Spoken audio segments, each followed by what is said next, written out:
तो स्टूडेंट कैसे हो आप सब लोग। Good morning to all of you. आज हम वापस मिल रहे हैं एक नई वीडियो के साथ, जिसके अंदर आज हम बात करेंगे अपने मैथ्स के वेरी शॉर्ट क्वेश्चंस की। मैं आपके पास वेरी शॉर्ट क्वेश्चंस का एक इंपॉर्टेंट क्वेश्चन का सेट लेके आया हूं, जिसमें बहुत ऐसे सेलेक्टेड क्वेश्चंस लेके आया हूं जिसमें से मुझे लगता है कि आपको एग्जाम में बहुत सारे क्वेश्चंस मिल सकते हैं इसमें से। तो हम इन सारे क्वेश्चंस को वन बाय वन एक एक करके अच्छे से सॉल्व करते हैं। आप भी मेरे साथ इनकी प्रैक्टिस करिएगा घर पे। और मैं आपको पहले एक बात क्लियर कर देता हूं कि आपके जो very short question model paper के अकॉर्डिंग देखे जाए तो सिर्फ 4 चैप्टर से वेरी शॉर्ट क्वेश्चंस मिलेंगे, 11, 12, 13 और 14। इसका मतलब एरिया रिलेटेड टू सर्कल से, सरफेस एरिया एंड वॉल्यूम से, स्टैटिस्टिक्स से और आपके प्रोबेबिलिटी से, इन चारों से ही वेरी शॉर्ट मिलेंगे। तो हम उसी चारों चैप्टर के वेरी शॉर्ट क्वेश्चंस यहां लेके आए, तो आप उनको प्रैक्टिस करिए और सॉल्व करिए और वन बाय वन क्वेश्चन ध्यान से समझिए। तो चलिए स्टार्ट करते हैं। फर्स्ट क्वेश्चन क्या है अपना?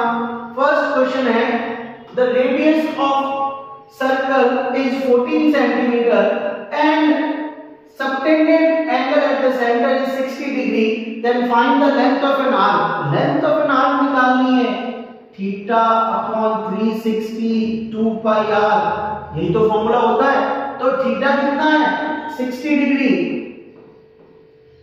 360 मल्टीप्लाई 2 मल्टीप्लाई पाई की वैल्यू फिक्स है 22 अपॉन 7 एंड मल्टीप्लाई r कितना 14। देखो 0 से 0 कट, 6 से 36 6 टाइम कर, 7 से 14 2 टाइम कर, और कुछ कट रहा है तो काट दो, ये 2 से कट रहा है 3 टाइम। तो that means the answer is 44 upon 3 centimetre. पीछे ऐसा यूनिट जरूर लगाना, क्या आएगा सेंटीमीटर। क्लियर, समझ में आया सबको? Next question, the total surface area of cube is 1040 metre square है ये। Find the side of the cube. Very important question, बहुत इंपॉर्टेंट क्वेश्चन है। क्वेश्चन एग्जाम में ये पूछा जाना चाहिए, इसके बारे में बात कर रहे हैं। Total surface area of cube, और total surface area of cube का फॉर्मूला क्या होता है 6a स्क्वायर। तो 6a स्क्वायर किसके इक्वल आया 1014 के। इससे आप क्या निकाल सकते हो, a निकाल सकते हो, और यही तो पूछा है side of the cube. 1 mark में तो ऐसे क्वेश्चन आएंगे। तो a square equals to 1014 divide by 6, cancel out करवाओ, 1 टाइम 6 पीछे 4, 6 टाइम 36 पीछे 5 एंड 9 टाइम 54। दैट मींस क्या आया 169। स्क्वायर हटाया क्या लगेगा root. Answer is 13 metre.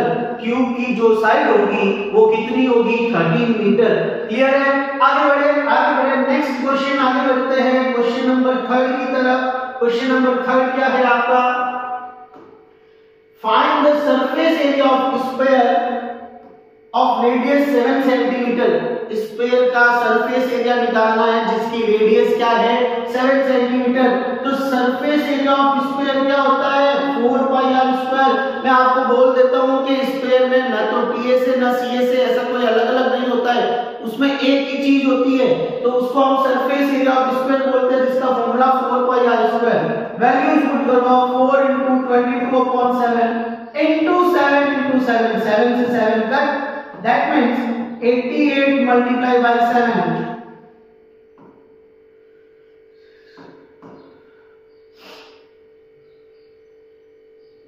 centimeter square, and the correct answer is 616 centimeter square. Simple calculation based question.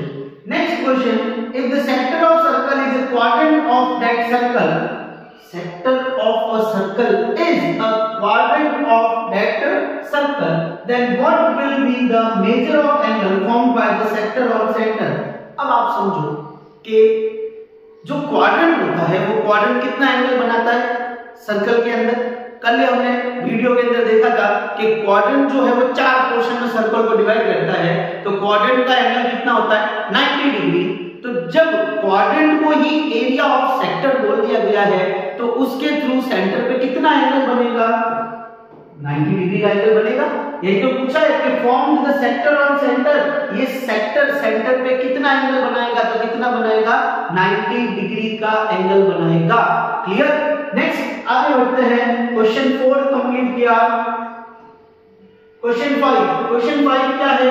Probability का question है। प्रोबेबिलिटी के क्वेश्चन क्या बोल रहे हैं आपको कि a card is drawn from a well shuffled deck of 52 cards, find the probability of it being a 10 number card होने की प्रोबेबिलिटी क्या होगी? 10 नंबर कार्ड, अरे 10 नंबर कार्ड होते कितने हैं? 4 होते हैं।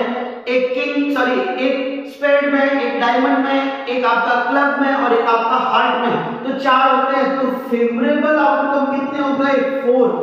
टोटल आउटकम कितने हो गए? 52। And the probability of event क्या होता है? Favourable upon total. तो 4 अपॉन 52 कट करवाओ, 1 अपॉन 13 आंसर आएगा। 1 अपॉन 13। क्लियर? बात समझ में आई? Next 6th question, find the area of sector of circle with radius 6 centimetre and angle of sector is 60 degree. Same question हमने फर्स्ट क्वेश्चन किया था। फर्स्ट क्वेश्चन में फर्क इतना था कि एंगल 60 था, फर्क क्या था? वहां रेडियस कितनी दे दी थी आपको? 14, या रेडियस कितनी दे दी है? 6 दे दी है। तो सेम टू सेम क्वेश्चन है और इसका 6 का आंसर आप मुझे कमेंट में बताएंगे। इसको सॉल्व करके इसका आंसर मुझे कमेंट में बताएंगे। नेक्स्ट आगे बढ़ते हैं क्वेश्चन नंबर 7 की तरफ। क्वेश्चन नंबर 7 क्या बोल रहा है? क्वेश्चन नंबर 7 बोल रहा है अ box contain 3 blue 2 white and 4 red ball. क्या क्या है? ब्लू बॉल है 3, व्हाइट बॉल है 2, रेड बॉल है 4। ये आपको कॉम्बिनेशन दे दिया है। तो टोटल कितनी हो गई? टोटल हो गई 9, क्योंकि 3 + 2 5, 5 + 4 9। If a box is drawn random from the box, what is the probability that it will be a blue ball? अरे एक बॉल रैंडमली चूज की जाती है तो उसके ब्लू बॉल आने की प्रोबेबिलिटी क्या होगी? तो प्रोबेबिलिटी ऑफ ब्लू है कितनी? 3 और टोटल कितनी? 9। कट करवा दो। ब्लू के आने की प्रोबेबिलिटी क्या होगी? 1/3। ब्लू के आने की प्रोबेबिलिटी क्या हो जाएगी? 1/3। समझ आए बात? Next, radius of a cone is 6 centimetre. Cone की रेडियस कितनी है? 6 सेंटीमीटर। हाइट कितनी है? 8 सेंटीमीटर। तो उसकी स्लैंट हाइट बतानी है। अरे स्लैंट हाइट बहुत आराम से बता सकते हो, L² = h² + r²। यही तो फॉर्मूला था। तो आपके पास h दे दिया है 8 का स्क्वायर, r दे दिया है 6 का स्क्वायर। 64 + 36 कितना हुआ? 100। स्क्वायर हटाया क्या लगा? रूट। कितना आया? 10 centimetre. That means length height क्या होगी? 10 सेंटीमीटर होगी। क्लियर? नेक्स्ट बढ़ते हैं, आगे बढ़ते हैं नेक्स्ट क्वेश्चन की तरफ। 9th क्वेश्चन क्या बोल रहा है आपका? Find the total surface area of sphere whose radius 14 centimetre. ऐसा क्वेश्चन हमने अभी ऊपर किया था जिसमें स्फीयर का ही टोटल सरफेस एरिया की जगह सरफेस एरिया पूछा था। तो सेम चीजें मैंने आपको बोला था कि इसमें अलग अलग कुछ नहीं होता है। और रेडियस वहां कितनी थी? 7 थी। यहाँ रेडियस कितनी है? 14 है। तो इसका क्वेश्चन का आंसर आप मुझे कमेंट बॉक्स में बताएंगे सॉल्व करके कि इसका क्या आंसर आ रहा है। Next, the radius of hemisphere of volume 12 पाई है। 12 पाई सेंटीमीटर क्यूब इज आपका रेडियस ऑफ हेमिस्फीयर पूछा है जिसका वॉल्यूम ये दे दिया है। तो हेमिस्फीयर का वॉल्यूम क्या होता है? 2/3 पाई आर क्यूब। यही होता है। किसके इक्वल आएगा? 12 पाई के इक्वल आएगा। पाई से पाई काट दो। फिर उसके बाद में आर क्यूब इक्वल्स टू 12 × 3 इधर आएगा और 2 डिवाइड हो जाएगा। यही होगा। इसको काट दो। 6 आर क्यूब इक्वल्स टू कितना बचा? 6 × 3 = 18। जब आप यहां से क्यूब हटाओगे तो इधर क्या लग जाएगा? Cube root. And that is our answer. अगर तो जैसा आ रहा है वैसा ही लिखना है, आपको इसमें छेड़खानी कुछ नहीं करनी है, ये आपका आंसर हो जाएगा। क्लियर? आगे बढ़ते हैं। नेक्स्ट 11th क्वेश्चन क्या बोल रहा है? 11th क्वेश्चन देखिए। 11th क्वेश्चन है the mean of first 5 natural prime number is. Natural prime number बोला है। नेचुरल मतलब 1 से स्टार्ट होने वाले, उसमें भी कौन से लेने हैं? प्राइम नंबर लेने हैं। तो प्राइम नंबर कौन से होंगे? 2, 3, 5, 7 एंड 11। यही 5 प्राइम नंबर होंगे नेचुरल। अब इनका मीन निकालना है, तो मीन का मैंने क्या बोला था, sum of observation upon total number of observation. यही तो बात की थी लास्ट क्लास में, हमने वीडियो में एमसीक्यू में देखा भी था ऐसा क्वेश्चन। तो करवा दो 10, 17, 18 और 28 अपॉन 5, कट करवाया 5 टाइम 0.6, तो इसका मीन क्या आएगा 5.6 आएगा। क्लियर। आगे 12th question, the length of an arc of a circle is n centimetre and radius r centimetre, find the area of sector. Find the area of sector बोला, यहां पे रिलेशन लिखने का नहीं बोला है, find the area of sector. कैसे करें, length of an arc l, पहली बात तो इसका फार्मूला क्या होता है, थीटा अपॉन 360 2 पाई। ये किसका होता है, लेंथ ऑफ एन आर्क का, रेडियस क्या है r, ठीक है। अब क्या करना है, अपना जो एरिया ऑफ सेक्टर का फार्मूला होता है वो होता है थीटा अपॉन 360 पाई r स्क्वायर, ये होता है, यही होता है, ठीक है। इसको थोड़ा मैनिपुलेट करो, थीटा अपॉन 360 पाई r इनटू r। देखो r रेडियस चाहिए थी, r रेडियस मिली। अब इसको किस में कन्वर्ट करना है, लेंथ ऑफ एन आर्क के फार्मूले में कन्वर्ट करना है। तो लेंथ ऑफ एन आर्क के फार्मूले में 2 चाहिए आगे, तो जब यहां 2 लगाओगे तो 2 से क्या करवाओगे, डिवाइड भी करवाओगे, क्योंकि तभी तो ये कट होगा और ये पीछे ये बचेगा। तो ये अपना क्या बन गया, L बन गया, ये अपना क्या था R, और आगे क्या आ गया 1/2। तो ये आ गया एरिया ऑफ सेक्टर का formula in the case of length of an arc L हो और रेडियस क्या हो R हो। तो इस तरीके से ये फॉर्मूला निकला था जो हमने लास्ट वीडियो में यूज भी किया था। क्लियर। आगे बढ़ते हैं, नेक्स्ट 13th क्वेश्चन क्या बोल रहा है, 13th question, a deck of 52 draws a card, find the probability to getting a red queen। एक डेक में से आप एक कार्ड निकाल रहे हो, उसके रेड क्वीन आने की प्रोबेबिलिटी, देखो क्वीन होती कितनी, 4 क्वीन होती है, उसमें से जितने भी पत्ते होते हैं, जितने भी कार्ड होते हैं, वो आधे ब्लैक होते हैं और आधे रेड होते हैं। तो 4 क्वीन में से रेड कितनी होगी, 2 रेड होगी, और ब्लैक भी कितनी होगी, 2 ब्लैक होगी। तो हमें किसका पूछा है, रेड क्वीन का। तो फेवरेबल आउटकम्स जो होंगे 2, total outcomes 52, probability of event क्या लिखोगे 2/52, कट होगे 1/26। Clear. Next 14th question,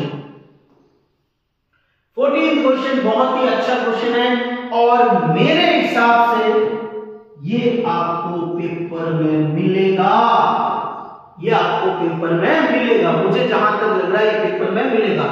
if the height of cylinder is 11 centimetre, आपको सिलेंडर की हाइट दे दी है 11 centimetre and if CSA is 968, CSA कितना दे दिया है 968, तो आपको उसकी क्या निकालनी है, रेडियस निकालनी है। बहुत देखते हैं, इजी है, 2 पाई r होता है CSA का फॉर्मूला 968। जो चीज निकालनी है उसको यहां रख दो, बाकी सबको ट्रांसफर कर दो, तो r को यहां रख दो 968 अपॉन 2 पाई h, 968 अपॉन 2 into 22 into 7 और into h कितना है 11। थोड़ा इसको सिंपलीफाई करवा दो, सिंपलीफाई कैसे करवाओगे, इसको काट दो, ये कट जाएगा आपका 4 टाइम, फिर 4 टाइम और फिर 8 टाइम और फिर 4 टाइम, ठीक है। फिर ये आपका 22 से काट दो, 22 से काटोगे तो कितनी टाइम कटेगा, 4 टाइम का आपका 44 एंड 4 टाइम और 44, फिर 11 से काट दो इसको 4 टाइम, तो आपके पास रेडियस जो आएगी वो कितनी आएगी 28 सेंटीमीटर आएगी। और ये मेरे हिसाब से इस साल का सबसे इंपॉर्टेंट क्वेश्चन है, आपको एग्जाम में आएगा ही आएगा जहां तक की बात है। Next, if diameter of solid sphere is 22 centimetre, एक सॉलिड स्फीयर है उसका डायमीटर 22 है, अगर डायमीटर 22 है तो रेडियस कितनी हो जाएगी 11। Find the volume of the sphere in terms of pi, pi की टर्म्स में आपको वॉल्यूम निकालना है। स्फीयर का वॉल्यूम 4/3 पाई r क्यूब, यही होता है। तो 4/3 पाई की जगह पाई रखना है और 11 का क्या करवाना है, क्यूब करवाना है। करवा दो 4/3 पाई 11 का क्यूब 1331। अब आप इसको और इसको मल्टीप्लाई करवा दो और आपका आंसर इन टर्म्स ऑफ पाई आ जाएगा। क्लियर। आगे बढ़ते हैं, नेक्स्ट क्वेश्चन 16th क्वेश्चन क्या बोल रहा है, 16th क्वेश्चन, 16th क्वेश्चन बोल रहा है आपके पास कि find the mean of the following frequency distribution. आपको इसका मीन निकालना है, तो मीन निकालना है तो x है 3 6 9 12, f है 5 3 2 1। तो आपको इस टाइप के क्वेश्चन में सबसे पहले क्या निकालना है, fx निकालना है, मतलब f और x का मल्टीप्लाई करवाना है 15 18 और 12, फिर fx का क्या करवा दो एडिशन 10 18 23 का 3 कैरी 2 3 4 5 6 63 एंड आफ्टर दैट आप f का भी क्या करवा दो addition 5 8 10 11। So the formula of mean is equals to sigma fx upon sigma f and the 63 upon 11 divide करवा दो 5 times 55 remaining the 8.0 and the 5.7 is your mean। इसका mean क्या आएगा 5.7। क्लियर? ये इस टाइप के क्वेश्चन का मीन निकालने का तरीका है। इसका 1 नंबर का क्वेश्चन कभी-कभी ऐसा पूछ लेते हैं, इसलिए ध्यान रखना। एक और चीज जो आपका 12th चैप्टर है सरफेस एरिया एंड वॉल्यूम, उसके फॉर्मूले आप बहुत अच्छे से याद कर लेना। 9th क्लास में भी जो थे फॉर्मूले वो भी सारे याद कर लेना, क्योंकि इस चैप्टर से 1 नंबर के क्वेश्चन में एक क्वेश्चन फॉर्मूले का पूछा जा सकता है और मैं कह रहा हूं आपको पूछा जाएगा, इसलिए आप उसको अच्छे से याद कर लेना। नेक्स्ट क्वेश्चन, क्वेश्चन नंबर 17, बहुत ही अच्छा क्वेश्चन है, बहुत अच्छा, बहुत ही सिंपल क्वेश्चन, ध्यान से सुनिए। क्या है question number 17? Two players Sangeeta and Reshma play a match. दो प्लेयर है, एक है संगीता और एक है रेशमा, दोनों ही मैच को प्ले करते हैं। The probability to Sangeeta is winner 0.62, probability to Sangeeta winner कितनी है 0.62। अब क्या बोल रहा है, probability to Reshma is winner. देखो रेशमा कब जीतेगी, जब संगीता हारेगी तभी रेशमा जीतेगी ना, क्योंकि दो जने तो मैच खेल रहे हैं। तो अगर ये संगीता के जीतने की है तो संगीता के हारने की कहां से आएगी, इसको 1 में से क्या करवाओ माइनस करवा दो, पीछे कितना बचेगा 0.38। ये रेशमा के जीतने की प्रोबेबिलिटी हो जाएगी। समझ में आई बात? Next, two cubes each of volume 64 centimetre cube are joint end to end. देखो दो क्यूब है, ये दोनों का वॉल्यूम 64 है, इन दोनों को एंड टू एंड क्या कर दिया, जॉइन कर दिया। Find the volume of the resulting cuboid. जो नया क्यूबॉइड बना है उसका रिजल्टिंग क्यूबॉइड का वॉल्यूम निकालना है। तो एक सिंपल सी चीज समझो, आप कभी एक क्वेश्चन से एक फिगर से दूसरा फिगर में कन्वर्जन में जाते हो तो क्या कांस्टेंट रहता है, आपका वॉल्यूम कांस्टेंट रहता है। वॉल्यूम कांस्टेंट रहता है, इसका मतलब अगर आपने एक क्यूब से क्यूबॉइड कन्वर्ट किया है तो क्यूब का वॉल्यूम क्यूबॉइड का वॉल्यूम का क्या रहेगा, सेम रहेगा। तो आप इस क्वेश्चन को दो तरीके से कर सकते हो, इन दोनों के वॉल्यूम को प्लस करवा लो तो भी आपका वॉल्यूम आएगा, वरना आप इसकी साइड निकाल लो, क्यूब की side. a cube equals to 64, a equals to cube root of 64 कितना आएगा 4। ठीक है, अब ये अपने पास क्या आ गई, क्यूब की साइड आ गई। तो देखो इसकी 4 इसकी 4, इसकी जो विड्थ होगी वो भी 4 और जो इसकी हाइट होगी वो भी कितनी होगी 4 होगी। बट इसकी लेंथ कन्वर्ट हो जाएगी, लेंथ कितनी हो जाएगी 4 + 4 8 में कन्वर्ट हो जाएगी। क्यों? क्योंकि दोनों को ज्वाइन कर दिया ना। तो अब जो रिजल्टिंग क्यूबॉइड बना उसका वॉल्यूम L × B × H 8 × 4 × 4 8 × 16 कितना आया 128 आया। और अगर आप इन दोनों को प्लस करवाते तो भी कितना आता 128। इसका मतलब मैंने आपको यही तो बोला था कि कभी एक फिगर से दूसरे फिगर में कन्वर्जन में जाते हैं तो आपका वॉल्यूम क्या रहता है, कांस्टेंट रहता है। इसलिए आप अगर दो फिगर को कंबाइन कर रहे हो और उनके वॉल्यूम दिए हुए हैं तो नया फिगर का वॉल्यूम भी उतना ही रहेगा, उनके एडिशन के इक्वल रहेगा। समझ में आई बात? नेक्स्ट आगे बढ़ते हैं। 19th क्वेश्चन क्या है आपका, 19th क्वेश्चन बोल रहा है find the range of distribution. आपको इसकी रेंज निकालनी है और रेंज मैंने लास्ट वीडियो में भी बताया था, highest data minus lowest data, highest data 11, lowest data 0 and the range is 11। Clear? आगे बढ़ते हैं। The ratio of the radius of two sphere is 3:2। Find the ratio of their surface area.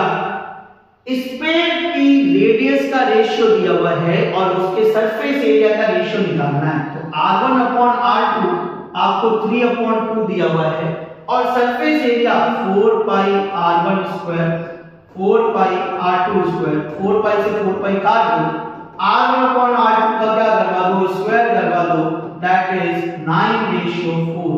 तो जो surface area होगा उसका ratio क्या आएगा, 9:4 आएगा। क्लियर? 20 question complete. आगे बढ़ो, आगे नेक्स्ट क्वेश्चन क्या है, बहुत ही अच्छा क्वेश्चन, बहुत अच्छा 21 नंबर क्वेश्चन जो है वो बहुत अच्छा क्वेश्चन है। क्या है, Anita and Babita are two friends. अरे दो दोस्त है, एक अनीता है एक बबीता है, आप भी तो दोस्त होते हैं ना, है ना। अब क्या बोल रहा है कि what is the probability that both will have same birthday या डिफरेंट बर्थडे।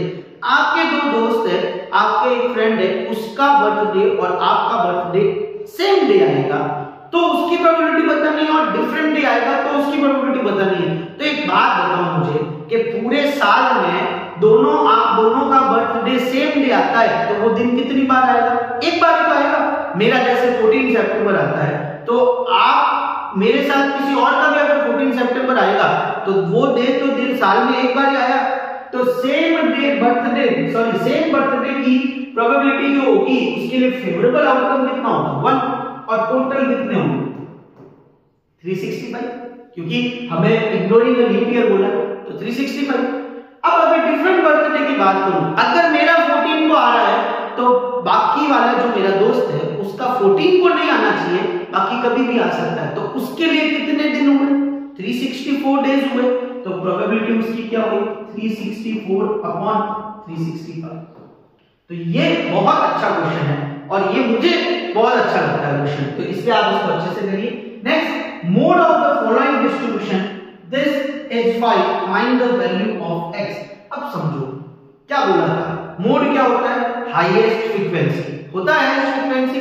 अब जब इसका मोड 5 दे दिया है, इसका मतलब 5 की फ्रीक्वेंसी क्या होगी, सबसे ज्यादा होगी। तो इस डेटा में देखो 5 कितनी बार है, एक बार, दो बार। अब यहां बात करें तो ऑलरेडी आपको 3 भी 2 बार दिया हुआ है, तो ऐसा तो हो नहीं सकता। तो इसका मतलब ये x जो होगा वो क्या होगा, 5 ही होगा। तभी तो 5 की क्या होगी, हाईएस्ट फ्रीक्वेंसी होगी, और 5 की हाईएस्ट फ्रीक्वेंसी होने के कारण ही वो क्या बनेगा, मोड बनेगा। तो x की वैल्यू क्या आएगी, 5। नेक्स्ट क्वेश्चन नंबर 23 क्या बोल रहा है, क्वेश्चन नंबर 23 आपका कि एक find the perimeter of sector of circle of radius 14 centimetre at central angle 45 degree.